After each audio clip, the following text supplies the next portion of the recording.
Good morning students. आज का जो हमारा टॉपिक है वो है class BSc BEd third year bio के लिए। टॉपिक अपना रहेगा टेरेटोजेनेसिस यानी विरूप जनन, और इसका पार्ट नंबर आज अपन पढ़ेंगे 26 नंबर, और सब्जेक्ट अपना रहेगा जूलॉजी। अब देखिएगा टेरेटोजेनेसिस यानी विरूप जनन क्या होता है। टेरेटोजेनेसिस यानी विरूप जनन क्या होता है। विरूप जनन, आप सभी देखते हो कि कुछ एम्ब्रियो ऐसे होते हैं जिसके अंदर जो सामान्य अंग होते हैं वो सभी उपस्थित होते हैं, परंतु अपने आसपास कुछ एम्ब्रियो ऐसे देखे होंगे जिसके अंदर एक हाथ तो उपस्थित है, दूसरा हाथ अनुपस्थित है। कुछ जो भ्रूण होते हैं उनके दोनों पैर इस प्रकार से मुड़े हुए होते हैं, जिनको क्लब फिट बोला जाता है। ठीक है, तो इस प्रकार का जो एम्ब्रियो है उसमें कई प्रकार की विकृति आने के कारण उनका जो अंग होते हैं उनमें भी क्या आ जाती है, विकृति आ जाती है। इस प्रकार इस विकृत एम्ब्रियो को क्या बोलते हैं, टेरेटा कहा जाता है। बट अपन डेफिनेशन किस प्रकार लिखेंगे वो देखिएगा। एम्ब्रियोजेनेसिस की क्रिया के दौरान होने वाली मोर्फोजेनेसिस क्रिया में यदि किसी प्रकार की क्या आ जाए, विकृति आ जाए, तो बनने वाले भ्रूण के अंदर जो अंग होते हैं उनके निर्माण में भी विभिन्न प्रकार की क्या आ जाती है, विकृति आ जाती है। कहने का मीन ये है कि जो बनने वाले जो अंग होते हैं वो भी किस प्रकार के उत्पन्न होंगे, एम्ब्रियो के अंदर विकृत प्रकार के उत्पन्न होंगे। इस प्रकार का जो एम्ब्रियो होगा जिसके अंदर विकृत अंग उपस्थित होंगे उस एम्ब्रियो को क्या बोलेंगे, टेरेटा कहा जाएगा। क्या बोलेंगे उस एम्ब्रियो को, टेरेटा कहा जाएगा।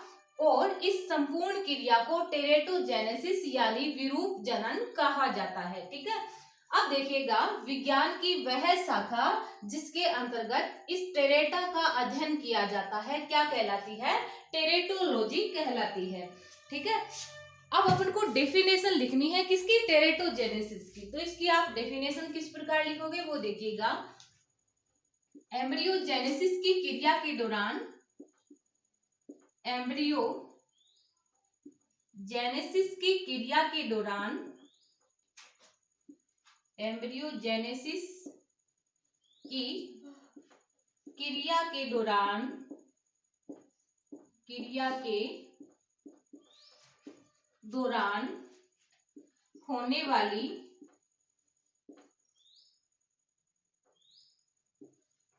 वाली मोर्फोजेनेसिस क्रिया में, मोर्फोजेनेसिस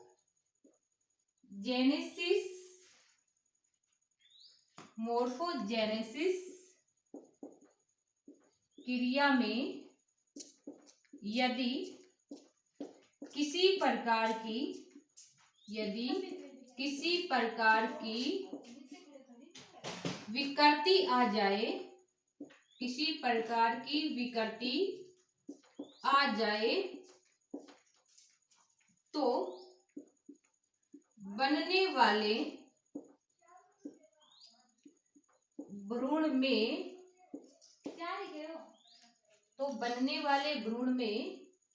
अनेक अंग भी विकृत प्रकार के होंगे। बनने वाले एम्ब्रियो में, बनने वाले भ्रूण में अनेक अंग भी विकृत प्रकार के उत्पन्न होंगे।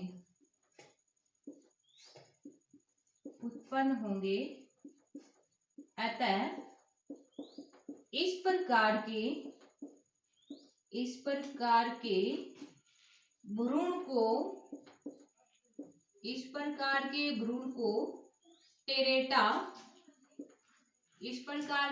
को टेरेटा कहा जाता है।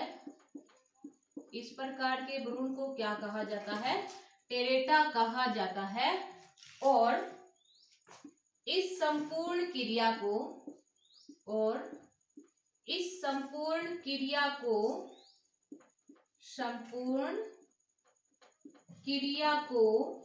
टेरेटोजेनेसिस कहा जाता है। इस संपूर्ण क्रिया को टेरेटोजेनेसिस यानी विरूप जनन कहा जाता है। विरूप जनन यानी टेरेटोजेनेसिस कहा जाता है। तो इसकी डेफिनेशन आप किस प्रकार लिखोगे, एम्ब्रियोजेनेसिस की क्रिया के दौरान होने वाली मोर्फोजेनेसिस क्रिया में यदि किसी प्रकार की क्या आ जाए, विकृति आ जाए, तो बनने वाले भ्रूण के अंदर अनेक अंग भी विकृत प्रकार के उत्पन्न होते हैं। अतः इस प्रकार के भ्रूण को टेरेटा कहा जाता है और इस संपूर्ण क्रिया को टेरेटोजेनेसिस यानी विरूप जनन कहा जाता है। अब देखिएगा, विज्ञान की वह शाखा, विज्ञान की वह शाखा जिसमें, विज्ञान की वह शाखा जिसमें टेरेटा का अध्ययन किया जाता है। विज्ञान की वह शाखा जिसमें टेरेटा का अध्ययन किया जाता है, अध्ययन किया जाता है, टेरेटोलॉजी कहलाती है। टेरेटोलॉजी कहलाती है। टेरेटोलॉजी कहलाती है। तो ध्यान रखिएगा, विज्ञान की वह शाखा जिसमें टेरेटा का अध्ययन किया जाता है क्या कहलाती है, टेरेटोलॉजी कहलाती है।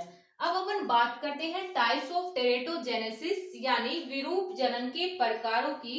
तो देखिएगा, टेरेटोजेनेसिस होती है वो 2 टाइप की होती है। एक तो होती है जेनेटिक टेरेटोजेनेसिस, सेकंड होती है इन्वायरमेंटल टेरेटोजेनेसिस। तो अगला जो हमारा पॉइंट है वो क्या रहेगा, टाइप्स ऑफ टेरेटोजेनेसिस।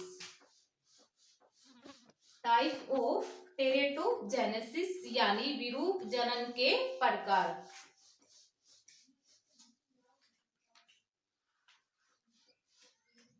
अगला पॉइंट है वो क्या है, टाइप्स ऑफ टेरेटोजेनेसिस, टेरेटोजेनेसिस यानी विरूप जनन के प्रकार, विरूप जनन के प्रकार। तो विरूप जनन के प्रकारों की अपन बात करें तो 2 टाइप्स ऑफ टेरेटोजेनेसिस यानी टेरेटोजेनेसिस होता है वो 2 प्रकार का होता है। तो क्या लिखोगे, 2 टाइप्स ऑफ टेरेटोजेनेसिस, 2 टाइप्स ऑफ टेरेटोजेनेसिस यानी विरूप जनन 2 प्रकार का होता है। विरूप जनन 2 प्रकार का होता है। वन टाइप्स ऑफ टेरेटोजेनेसिस की बात करनी है तो टेरेटोजेनेसिस यानी विरूप जनन 2 प्रकार का होता है। फर्स्ट देखिएगा, जेनेटिक टेरेटोजेनेसिस, जेनेटिक टेरेटोजेनेसिस, टेरेटोजेनेसिस यानी आनुवांशिक विरूप जनन, आनुवांशिक विरूप जनन। और सेकंड होता है इन्वायरमेंटल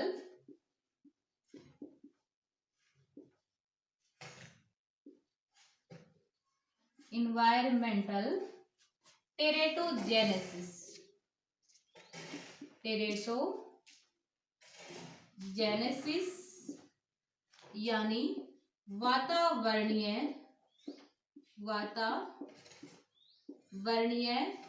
विरूप जनन।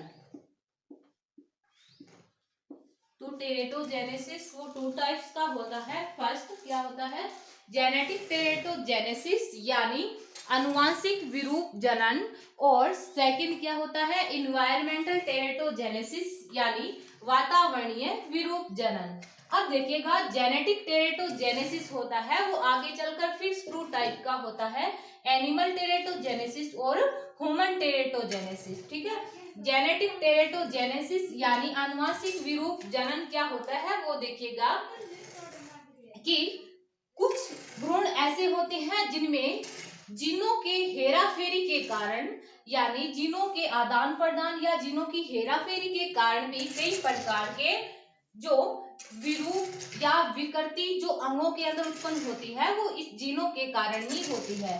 परंतु कुछ ऐसे लक्षण होते हैं जो कि जेनेटिक होते हैं यानी आनुवांशिक होते हैं और पीढ़ी दर पीढ़ी क्या होते चले जाते हैं, वंशानुगत होते चले जाते हैं, जिसके कारण यदि एक पीढ़ी के अंदर किसी अंग के अंदर विकृति आ गई तो दूसरी पीढ़ी के अंदर भी वही विकृति देखने को मिलती है। ठीक है, तो जेनेटिक टेरेटोजेनेसिस जो होता है वो भी आगे चलकर 2 टाइप का होता है, इसलिए मैं इन्वायरमेंटल टेरेटोजेनेसिस को यहाँ से साफ कर देती हूँ। ठीक है, अब देखिएगा जेनेटिक टेरेटोजेनेसिस होता है वो आगे चलकर 2 टाइप का होता है।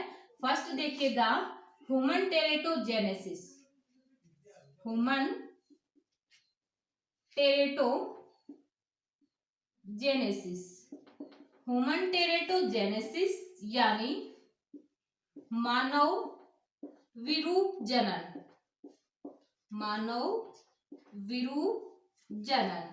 अब देखिएगा मैंने जेनेटिक टेरेटोजेनेसिस आपको 2 टाइप का बताया है। फर्स्ट बताया ह्यूमन टेरेटोजेनेसिस जिसको हिंदी में मानव विरूप जनन बोला जाता है, और सेकंड क्या बताया आपको, एनिमल टेरेटोजेनेसिस, एनिमल टेरेटोजेनेसिस,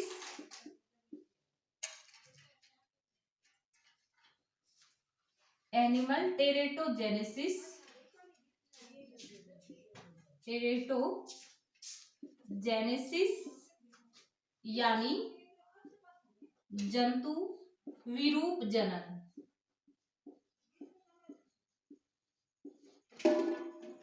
तो देखिएगा जेनेटिक टेरेटोजेनेसिस 2 टाइप का होता है। तो फर्स्ट है ह्यूमन टेरेटोजेनेसिस जिसको हिंदी में मानव विरूप जनन कहा जाता है, और सेकंड होता है एनिमल टेरेटोजेनेसिस जिसको जंतु विरूप जनन कहा जाता है। अब देखिएगा ह्यूमन टेरेटोजेनेसिस यानी ह्यूमन के अंदर जो विरूप जनन यानी अंगों के अंदर जो विकृतीकरण पाया जाता है उसको भी आगे चलकर 2 भागों के अंदर डिवाइड करते हैं।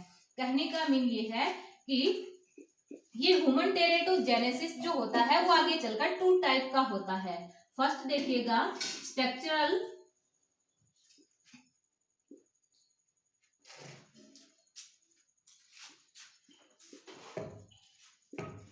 स्ट्रक्चरल टेरेटोजेनेसिस, सॉरी एनोमली यानी संरचनात्मक विरूपताएं, संरचनात्मक विरूपताएं।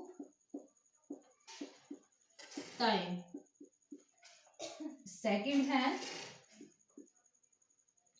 फंक्शनल,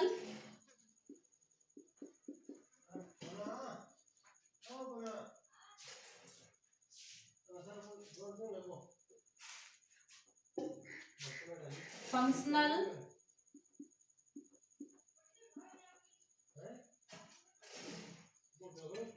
फंक्शनल एनोमली,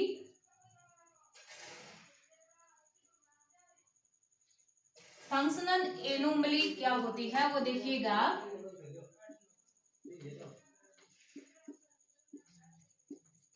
कार्यात्मक,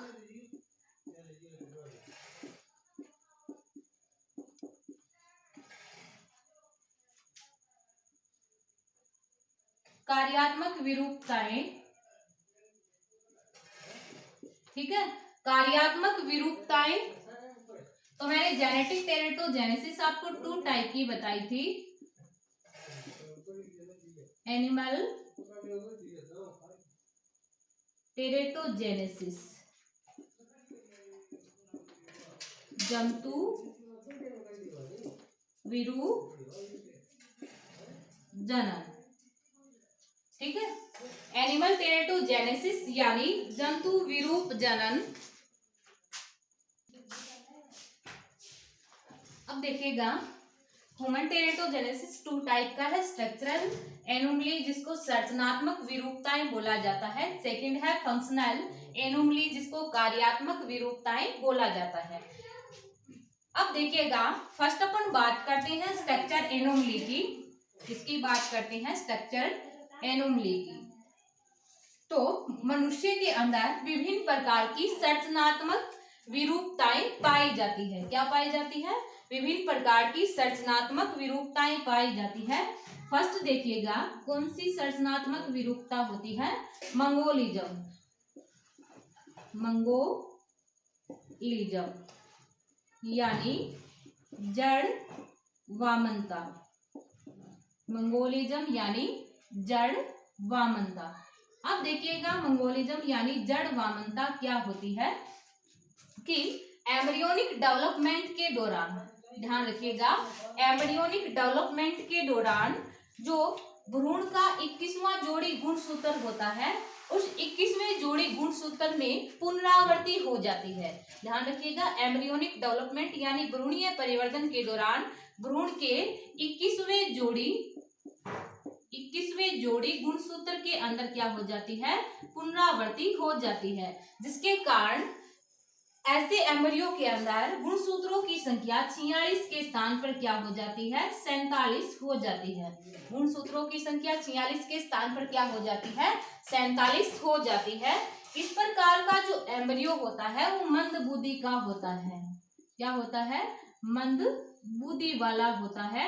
और इसकी ग्रीवा की जो त्वचा होती है वो भी, इस प्रकार का जो एम्ब्रियो है वो मंद बुद्धि वाला होता है।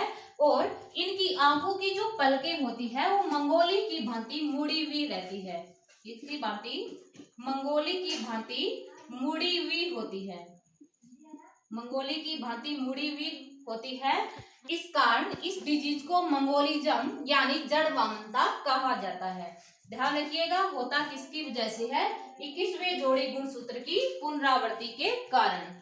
अब देखिएगा, सेकंड क्या है? साइक्लोपिया।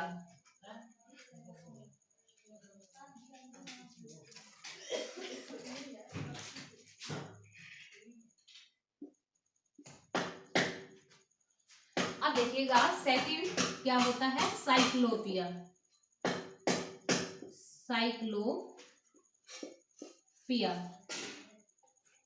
साइक्लोपिया क्या होता है? एम्ब्रियोजेनेसिस की क्रिया के दौरान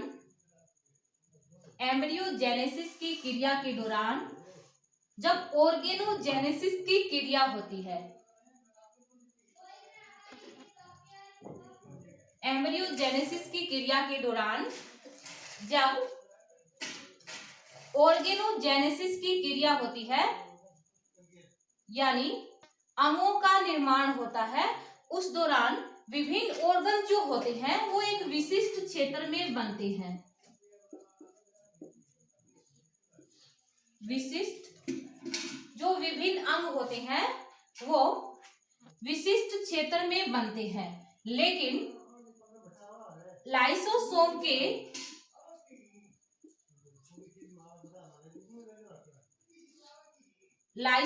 के लयनकारी प्रभाव के कारण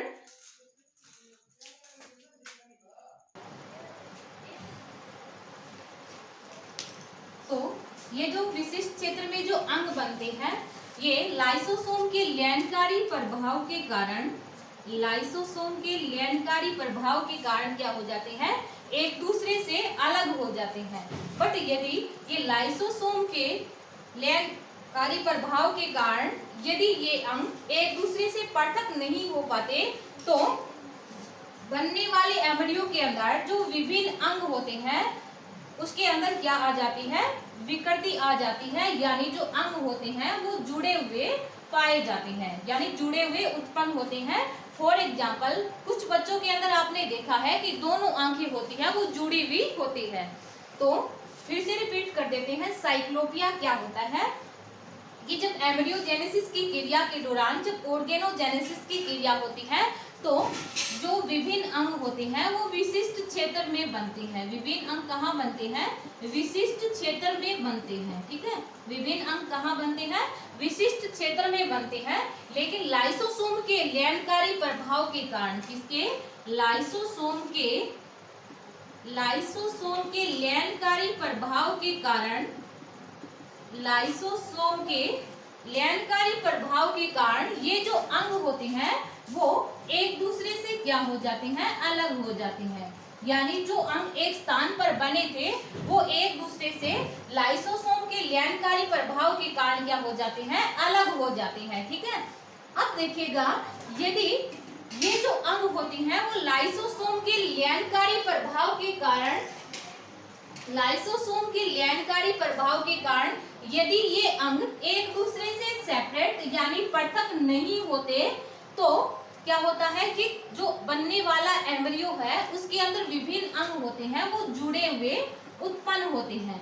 फॉर एग्जाम्पल कुछ एम्ब्रियो के अंदर आपने देखा होगा एक एम्ब्रियो के अंदर 2 गर्दन पाई जाती है, यानी और कुछ के अंदर आपने देखा है कि एक एम्ब्रियो की जो दोनों आंखें हैं वो भी क्या होती है, जुड़ी हुई होती है। ठीक है, अब देखिएगा थर्ड अपन बात करते हैं किसकी, हेमीमिल्स की। थर्ड क्या होता है, हेमीमिल्स।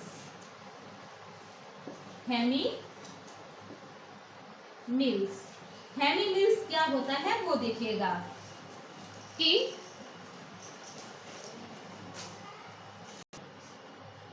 तो हेमीमिल्स क्या होता है वो देखिएगा एम्ब्रियोनिक डेवलपमेंट के दौरान, इस दौरान एम्ब्रियोनिक डेवलपमेंट के दौरान जब प्राइमरी और सेकेंडरी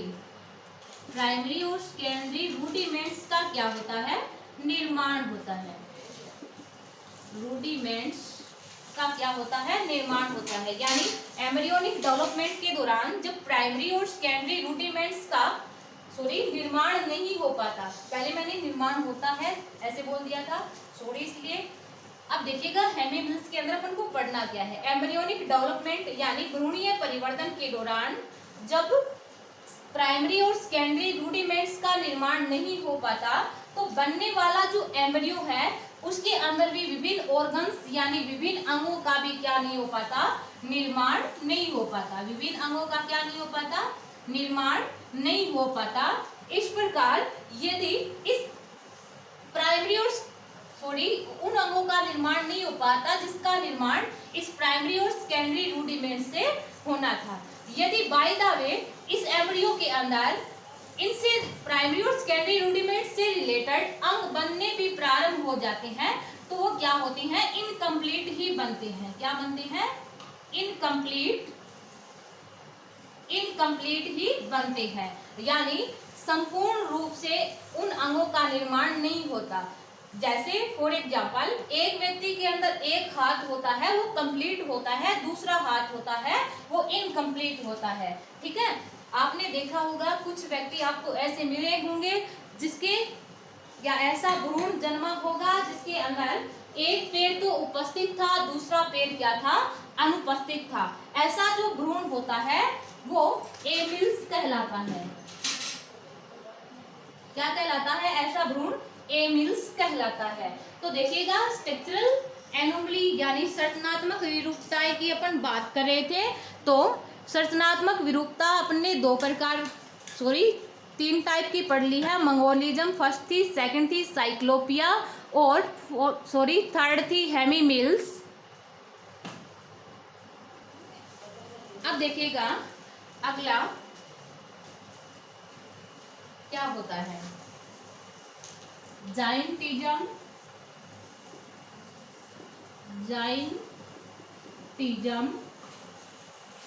एंड पॉलीडेक्टाइलस। पॉलीडेक्टाइलस।